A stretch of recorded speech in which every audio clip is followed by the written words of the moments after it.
भगवान श्री कृष्ण की अनंत शक्ति है और भगवान कृष्ण की अनंत शक्तियों में तीन शक्ति मुख्य है। अंतरंगा शक्ति, बहिरंग शक्ति और तटस्थ शक्ति। तारतम्य की दृष्टि से तीनों शक्ति का क्रम भी निश्चित है कि कौन सी शक्ति प्रथम है, कौन सेकंड, कौन थर्ड। सबसे पहले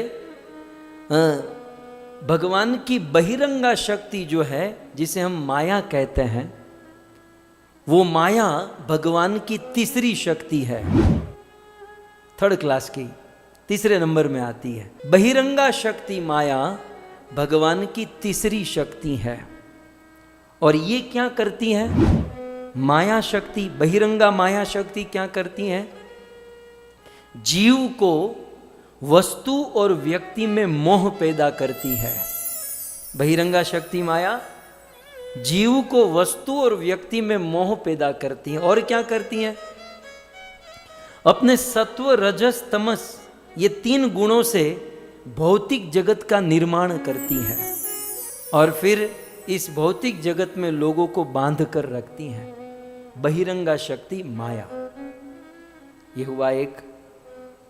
उस भगवान श्री कृष्ण की सेकंड नंबर की जो शक्ति है, सेकंड नंबर, वो है तटस्थ शक्ति।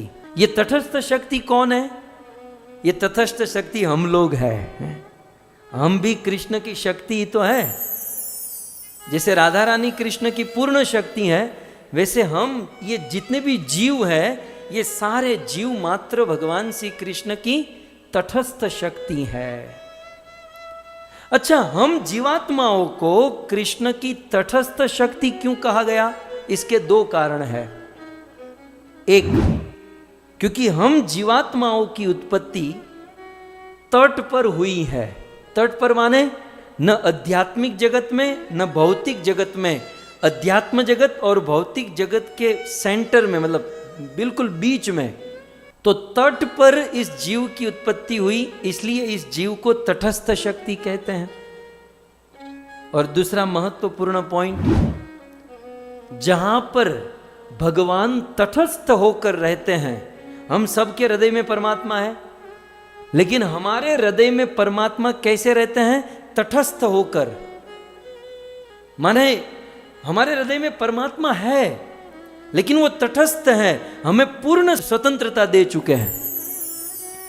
ऐसा नहीं कि भगवान हमसे बुरा काम नहीं कराएंगे, अच्छा काम नहीं कराएंगे। भगवान हम सब के हृदय में हैं, लेकिन वो तटस्थ रूप से हैं। अब हमारे ऊपर निर्भर करता है कि भगवान की उस तटस्थता का, उस स्वतंत्रता का हम कैसे उपयोग करें। अच्छा कर्म करके उपयोग करें या बुरा कर्म, ये हमारे ऊपर डिपेंड है। और हम अच्छा कर्म करें, बुरा करें, भगवान उसमें कोई इंटरफियर नहीं करते। क्यों? क्योंकि हमारे हृदय में परमात्मा तटस्थ रूप में है, इसलिए इस जीव को तटस्था शक्ति कहा गया। तो आप लोग कहोगे भगवान तटस्थ क्यों रहते हैं? भगवान तटस्थ रहते हैं ना, इसलिए ये आतंकवादी बम फोड़ते हैं। भगवान तटस्थ रहते हैं। आतंकवादी को छोड़ो, भगवान तटस्थ रहते हैं ना, तो आप भी चैन से नहीं जी पाते हैं। ये आजकल जो मौज मार रहे हैं। और भगवान तटस्थ इसलिए रहते हैं, जबरदस्ती इसलिए नहीं करते, क्योंकि भगवान चाहते हैं कि मैं जीव को स्वतंत्र छोड़ूं और स्वतंत्र रहकर जीव मुझसे प्रेम करे, मेरी भक्ति करे। यदि तटस्थ न रहे तो फिर जबरदस्ती सी हो जाएगी। इसलिए भगवान तटस्थ रहते हैं, तो ये जीव तटस्थ शक्ति है। अब भगवान की तीसरे नंबर की शक्ति है बहिरंगा माया, दूसरे नंबर की शक्ति है तटस्थ। भगवान की प्रथम नंबर की शक्ति है सर्वोपरि शक्ति, वो है स्वरूप शक्ति, जिसको अंतरंग शक्ति भी कहते हैं। इसके दो नाम है। फर्स्ट क्लास की जो शक्ति है भगवान की, उसे अंतरंगा शक्ति या स्वरूप शक्ति कहते हैं। अच्छा, भगवान की ये अंतरंगा शक्ति, ये स्वरूप शक्ति, देखो राधा रानी को समझना है तो ये सब सुनना पड़ेगा। राधे तेरे चरणों की धूल मिल जाए, केवल गाने से राधा समझ में नहीं आएगी। इतना कुछ समझने के बाद भी मैं पहले ही कह चुका हूं कि राधा रानी महाभाव स्वरूपा है। वहां न वाणी की पहुंच है, न मन की पहुंच, न बुद्धि की पहुंच है। हम केवल नजदीक जाने का प्रयास भर कर सकते हैं, क्योंकि हमें उनको आश्रित होकर भजन करना है। कृष्ण की प्रथम शक्ति अंतरंगा स्वरूप शक्ति। उस अंतरंग स्वरूप शक्ति में 3 शक्ति मुख्य है, संवित, संधिनी और हलादिनी। अब वो 3 शक्ति में संधिनी शक्ति जो है उसका काम क्या है? भगवान के अंदर अंतरंग शक्ति स्वरूप शक्ति में जो संधिनी शक्ति है, वो संधिनी शक्ति धाम को प्रकट करती है। वो संधिनी शक्ति धाम माने वैकुंठ धाम को किसने बनाया? भगवान के अंदर रही हुई संधिनी शक्ति ने। साकेत धाम किसने बनाया? भगवान की वह संधिनी शक्ति ने। गोलोक धाम किसने बनाया? संधिनी शक्ति ने। और फिर वही गोलोक का प्रतीक हमारा ब्रज वृंदावन है, वैकुंठ का प्रतीक बद्रीनाथ धाम है, साकेत का प्रतीक अयोध्या और चित्रकूट आदि धाम जो हम संसार में देखते हैं। तो संधिनी शक्ति धाम का निर्माण करती है। भगवान की अंतरंगा शक्ति में दूसरा जो विलास है वो है संवित शक्ति। संवित शक्ति जो है भगवान के अंदर भगवत्ता का ज्ञान बरकरार रखती है। माने कृष्ण में भगवत्ता का ज्ञान है और उनके भीतर जो ऐश्वर्य है वो ज्ञान, वो ऐश्वर्य संवित शक्ति के कारण है। तो ये संवित शक्ति भगवान श्री कृष्ण के अंदर उनका ऐश्वर्यत्व, उनका भगवत्व, ये सब संभाल कर रखती है।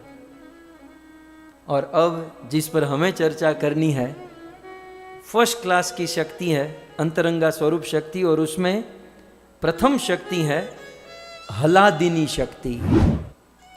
ये हलादिनी शक्ति भगवान श्री कृष्ण की सभी शक्तियों में सर्वोपरि विलास है, सबसे नंबर 1 शक्ति। हलादिनी शक्ति का अर्थ है कृष्ण को आनंद देने वाली शक्ति, और कृष्ण को आनंद देने वाली शक्ति ने ही राधा का रूप धारण कर लिया। राधा कौन है? कृष्ण की हलादिनी शक्ति है राधा, जो एक और मात्र एक कृष्ण को आनंद देने का काम करती है, भगवान को रसास्वादन प्रदान करती है। आनंद की परम चरम सीमा है आह्लाद, जिस रस में भगवान निरंतर डूबे रहते हैं, और वह हलादिनी शक्ति है श्रीमती राधा रानी। यद्यपि श्रीमती राधा रानी कृष्ण की शक्ति है और तत्व तो दोनों एक ही हैं, लेकिन याद रहे दोनों एक हैं। कृष्ण से ये शक्ति प्रकट हुई है, लेकिन फिर भी राधा रानी कृष्ण से महान है। राधा जी कृष्ण से महान है। आप कहोगे कैसे? ये कैसे पॉसिबल है? जिसका प्राकट्य कृष्ण से होता है, जो कृष्ण की अंतरंगा शक्ति से हलादिनी से प्रकट होती है, जिसका रूट, जिसका मूल कृष्ण है, तो फिर वो कृष्ण से कैसे महान हो जाएगी? उदाहरण के द्वारा आप समझ सकते हैं। हमारे खेतों में गन्ने उगते हैं, ठीक है? खेत में गन्ना होता है। अच्छा, गन्ने से गुड़ बनता है, उसे और गर्म किया जाए तो शक्कर बनती है, चीनी बनती है, और फिर उससे मिश्री बनती है। ये मिश्री जो है या शक्कर चीनी जो है वो गन्ने का या भूमि का ही स्वरूप है, लेकिन गन्ने के रस में उतनी मधुरता नहीं मिलेगी जितनी आपको शक्कर में मिलेगी। यद्यपि शक्कर का स्रोत तो गन्ना ही है, लेकिन उस गन्ने से अधिक मीठा आपको शक्कर, चीनी या मिश्री लगेगी। ठीक उसी प्रकार राधा रानी का स्रोत कृष्ण है, परंतु महाभाव स्वरूपा होने के कारण कृष्ण से भी अधिक महिमा श्रीमती राधा रानी की है। गत वर्ष आप राधा रानी के विषय में बहुत कुछ सुन चुके हो, मैं उसे रिपीट ना करूं, लेकिन एक पॉइंट तो ये कहना बनता है कि भगवान श्री कृष्ण के अवतार के अनेकों कारण है जो हम सुनते आए हैं। यदा यदा ही धर्मस्य ग्लानिर्भवति, और भागवत में कुछ अनेक कारण, वहाँ वेदों में, तो कृष्ण के अवतार के अनेकों कारण हो सकते हैं। लेकिन राधा अवतार के केवल एक ही कारण है। कृष्ण के अवतार के अनेकों कारण, लेकिन राधा अवतार का एक ही कारण। वो एक कारण कौन सा है? केवल एक ही कारण से, केवल एक उद्देश्य से राधा प्रकट हुई, और वह कारण आपके सामने स्क्रीन पर आप देख सकते हैं। गोविंदा नंदिनी राधा, गोविंदा मनमोहिनी, गोविंद सर्वस्व सर्वकांता शिरोमणि, सर्वकांता शिरोमणि। राधा जन्म के, राधा प्राकट्य के, राधा अवतार का एक ही कारण, गोविंद नंदिनी राधा। एक ही कारण है। गोविंद माने गोविंद कृष्ण को, आनंदिनी कृष्ण को आनंद देने के लिए ही राधा का प्राकट्य हुआ है। राधा का जन्म केवल एक ही कारण से हुआ है, कृष्ण को आनंद देना। That's all. So Govind Nandini Radha, और कृष्ण को आनंद देने के कारण गोविंद मोहिनी, वो कृष्ण को मोह लेती है। गोविंद सर्वस्व, फिर गोविंद भगवान श्री कृष्ण का सर्वस्व, सब कुछ राधा बन जाती है। और क्या है? सर्वकांता शिरोमणि। जैसे भगवान श्री कृष्ण के अनेकों अवतार होते हैं, वैसे राधा रानी प्रकट होती हैं कृष्ण को सुखी करने के लिए। लेकिन कृष्ण को सुखी करने के लिए वो अकेली काफी नहीं, तो वो अपने से अनेकों अवतार गोपियों के रूप में, अष्ट सखियों के रूप में धारण करती हैं कृष्ण को आनंद देने हेतु। सो गोविंद नंदिनी राधा, गोविंद मोहिनी, गोविंद सर्वस्व, कृष्ण का सर्वस्व राधा है। यदि कृष्ण के पास राधा न हो तो वो कंगाल है। कृष्ण तिजोरी है। कृष्ण यदि तिजोरी है तो उस तिजोरी के अंदर रखा हुआ धन जो है वो राधा है। अब आप बताइए, तिजोरी इंपॉर्टेंट है कि उसके अंदर बड़ा वो इंपॉर्टेंट है? तिजोरी तो लोहे की पड़ी रहती है, हिलती भी नहीं है। कृष्ण तिजोरी है, लेकिन उस तिजोरी के अंदर रखा धन श्रीमती राधा रानी है।